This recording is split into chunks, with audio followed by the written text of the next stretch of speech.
காக்கும் கடவுள் முருகர் ஒரு கையில் கிள்ளி கொடுப்பவர் அல்ல, 6 முகம் 12 கைகள் அள்ளி கொடுப்பவர்.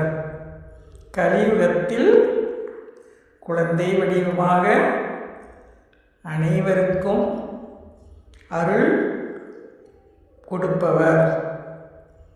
முருகா என்று ஒருவரும் சொல், கண்டிப்பாக உனக்கு உன்னுடைய பிரச்சனைகளுக்கு ஒரு தீர்வு கிடைக்கும். கடவுள் நேரில் வரமாட்டார், மனித ரூபத்தில் ஏதாவது ஒரு வகையில் நமக்கு உதவி செய்வார்.